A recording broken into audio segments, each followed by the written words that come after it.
confusion at the top of government over how many jobs will be cut from civil service. We're going to read into this more from the Independent, you guys. Let's go.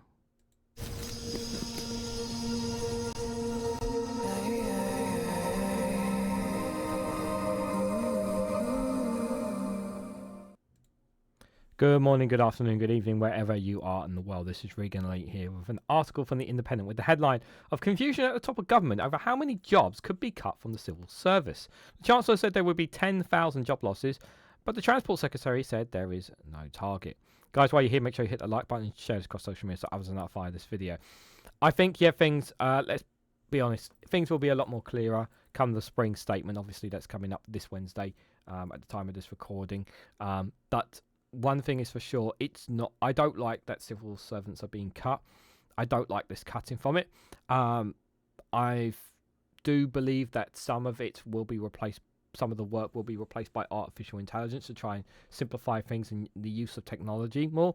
But that's something that will take time. It's not something that's going to be done overnight. Whether it's 10,000 jobs or whether there's a specific target, I honestly don't know. But it's a shame because obviously it's government workers who do a very important job, and they are trying to avoid cutting, like trying to do austerity, quote unquote. But this is technically austerity because you're making your departments, you're putting more strain on your civil workers by cutting the amount of jobs, which means there's more work for another civil servant to do, and it's not like they're getting a pay rise for doing more work. They're just getting more work on their load is what they're doing. Now, some can argue that there are some jobs that perhaps there's not required the need of it. It's not something that needs a permanent department or an area that specific civil worker could be in, and maybe that is a case there. But 10,000 is a lot to cut. If that would be the target that the Chancellor has set. But either way, I don't like hearing about cuts to public service workers who do a very difficult job. But I'm very glad that this government, one thing that this government has been doing, which I will give credit for in the case of them with the exception, unlike the Conservatives, is they've not been bashing civil servants. They've not been criticising civil servants. They've been trying to make them out as scapegoats of any sorts. They've been very professional when it comes to civil servants, unlike the Conservatives who completely tried to throw all their problems on them for all their problems that they were dealing with. So I will give credit on that regard at least. But that should be the norm anyway. But considering where the Conservatives are going, obviously things aren't going to be normal anymore. But I don't like this in any way, shape or form. And there appears to be confusion at the top of government over proposals to cut the civil service. As a minister has insisted, there is no target for redundancies, despite the Chancellor saying there would be 10,000 job losses, just one day earlier. So Rachel Reeves has ordered mandarins to slash 15% from department administration budgets by 2029-2030, saving an estimated £2.2 billion a year, and pledged the money will be redirected to frontline services.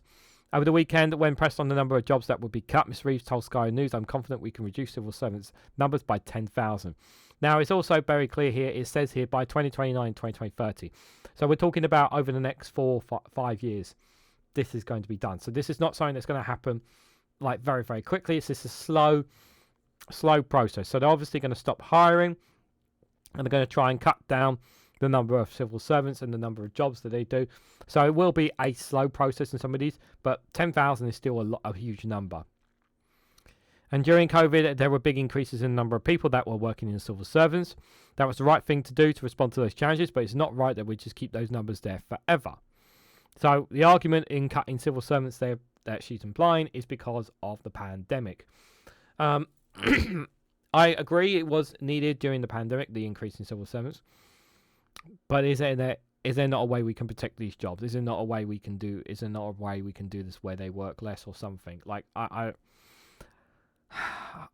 what tends to happen, and some people have said to me, is that there's always a case of, in a lot of governments and certain political parties, what they do is they cut civil servants and then they increase the civil servants after. Like one party cuts them, another one increases them. So it's kind of like a back and forth ping pong thing with civil servants. Doesn't make me want to be a civil servant though, knowing that your job is never guaranteed. When pressed on the same matter on Monday, Transport Secretary Heidi Alexander said the government is not setting the target. She told Times Radio, "We've made a commitment to reduce the administrative costs of the civil service by 15% over the next 5 years. We haven't set any headcount reduction on target for that." Asked how many jobs will be lost, she replied, "We're not setting the target. Boris Johnson did that, and that he wanted to reduce the number of people working in the civil service, and the numbers went up by 130,000. What we want to do is make this state more agile. And we do think we should be linear. We think we can make better use of technology, AI, in how we improve provide public service. That is the true central of central government departments as much as it is true for other parts of the public service." Like I said, I mentioned AI, and this is something they are going to be pushing the use of more and more, and that is artificial intelligence.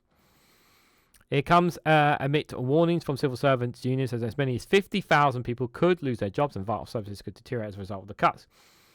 Public and Commercial Service Union General Secretary General Fran Helicott warned that former Prime Minister Gordon Brown had attempted to cut the back from civil service staff, and the consequences of that was chaos. It comes as the government gears up to make a number of spending cuts to various government departments as it attempts to balance the books. As a spring statement on Wednesday, Chancellor has repeatedly said she will not budge from her physical rules, which rules on borrowing funds day-to-day spending. This has led to mounting pressure over how to balance the books by raising taxes or cutting spending, amid disappointing growth figures and higher than expected borrowing. The government has already announced a swathe of cuts to the welfare bill, which are expected to hit disabled people. We'll cover that after the spring statement.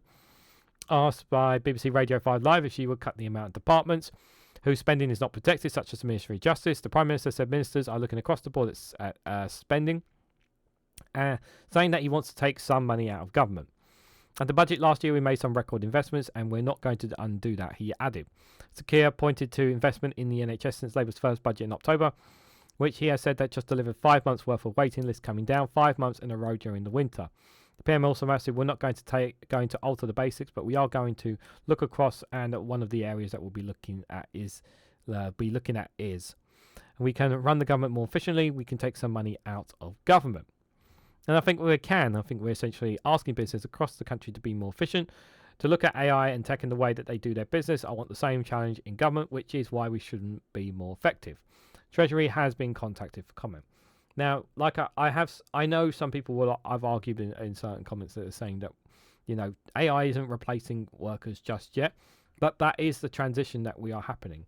That is a transition that is happening, and it makes sense, and it's right to do so that the government also looks to go down towards the use of artificial intelligence as well. It makes all the sense in the world for them to do so. I just wish it wasn't at the expense of workers. We know that parts and parcel, people get jobs, people lose jobs. It is part and parcel of the game. I don't want people out of jobs. I don't really want to. And unions, at the end of the day, they've got to try and protect their workers as much as possibly can.